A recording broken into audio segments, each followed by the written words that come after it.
Another thing that you might do, moving from figures to video, because lots of people do live microscopy. You might even just have a Z stack of something that you want to show in video. So there's some slides on how to do video processing, how to do video. So there's no doubt.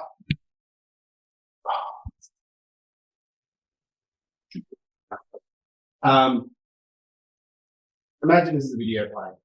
Sorry. Other videos seem to work.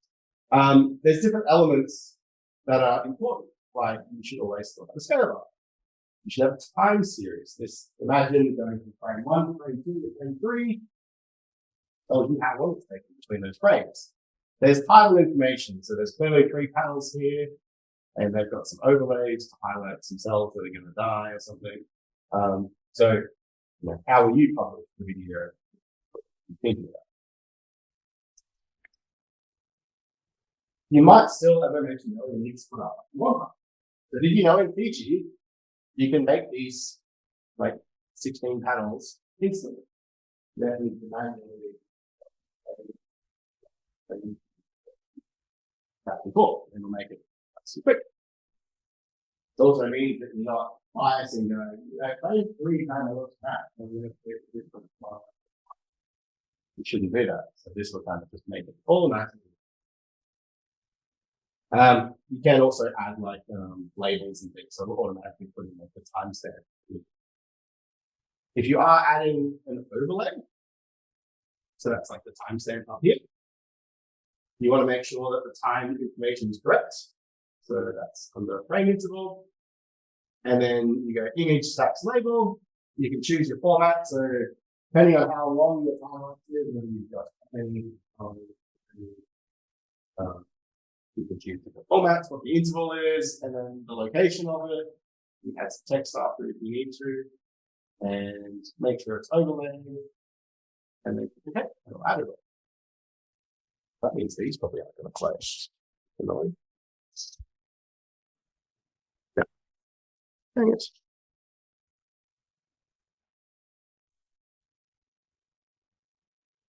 So while these play once, there's different frame rates, right? So ones will go, if you set the frame rate really fast, the video might only take 5 seconds. If you set it really slow, it's still dragging on. When you make a video in any program, somewhere it's going to ask you what the frame rate is.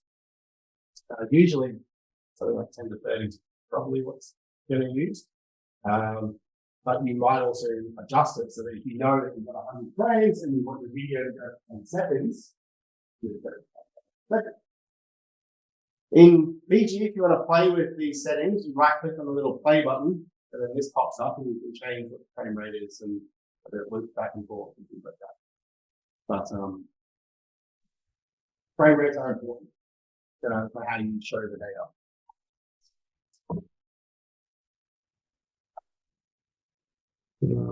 There's probably actually more movies in this section. So.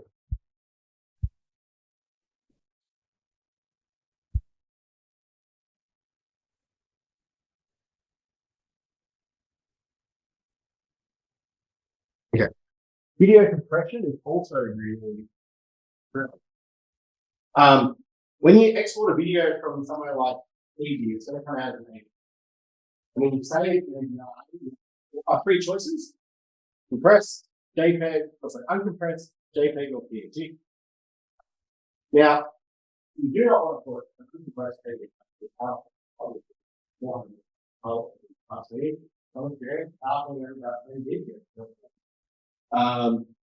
So you want to compress it at some stage, but you want to know what you don't want to bastard. Too much compression will make it horrible. So what I would recommend is if you're going to pick JPEG or PNG, go for PNG because PNG is uncompressed. But realistically, I'll show you it on a slide coming up. There's another program that we want to get familiar with you, Handbrake, and that will compress it. So most of my workflows, I'll either pull it out from Fiji in PNG or uncompressed AVI, and then I'm going to launder it through this program called Handbrake that will convert MP4 to 4B, same format that will be useful for putting your videos in PowerPoint.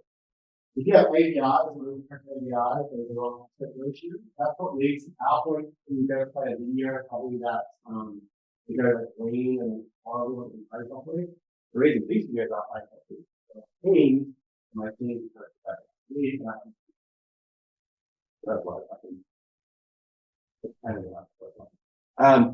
With compression, you want to make sure that you're using this program. And it's open source, it's free and on every operating system. You may be familiar with it if you rip DVDs, because it's what it was kind of handed out from, but it is a transcoder. So you can open up your file, pretty much any video file, it'll open. It's kind of like VLC. It's often VLC player, and it'll play anything. I would always recommend dump your file in, and then something like 1080p is usually fine. You can pick a 4K, probably not have 4K, unless it's an Imaris radio or something. But it will convert to this MP4 or M4B formats, which are suited. It also, when you drop in stuff, and you click starting code, if you go over this dimensions, you might notice that it's trimming off 1 or 2 pixels. And that's if you get trimming it to the right side. If you take a video on the phone, it can be a ratio to crop your sound. So that's still useful.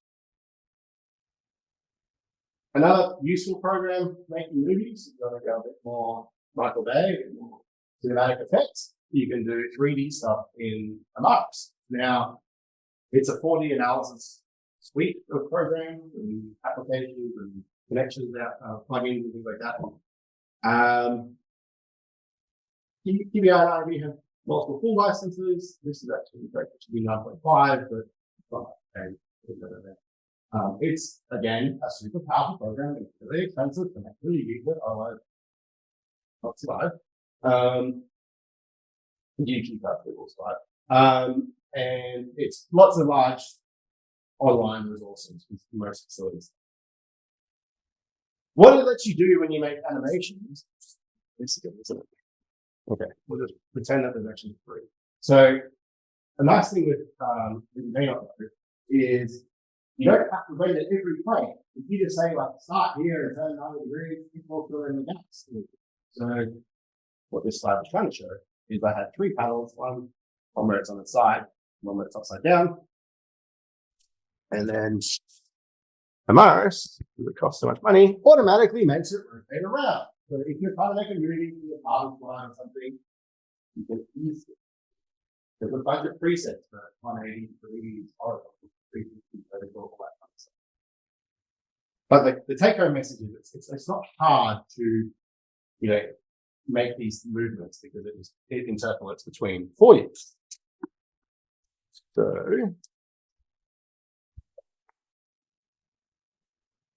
you can also make kind of complicated things. You don't have to rotate it. You can go in and explore your data. You can set it to do a bunch of things. Something that you have to know in the life is the animation with the last frame must be the first frame. So we kind of revert back to being zoomed out every time. My advice would be, if you're going to have turning on and off different channels, doing a bunch of different things, make them as lots of short movies, and then take them all through a third-party program, and then assemble it all there. Because it's, once you start getting over 800 frames, it can get really complicated. Especially when you start turning on and off channels and things like that. Now, this is one of the last ones. Know that it's possible. Make sure you give it enough frames. If it's up to 100, I would normally go to 400. You can always speed up your movie, but if you don't do enough frames, it'll be really janky and the way. So I mentioned Premiere Pro. Again, it's part of the Adobe suite.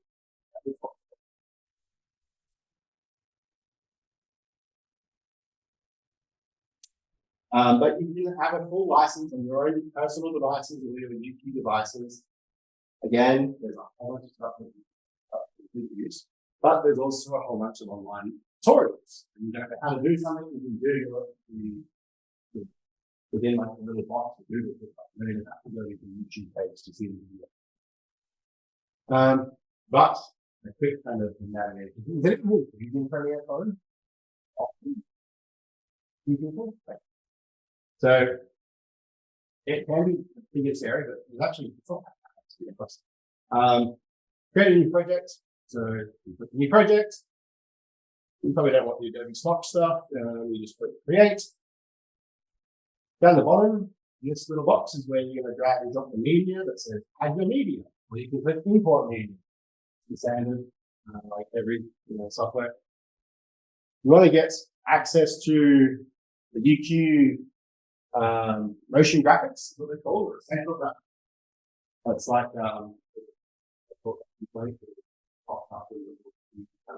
animation.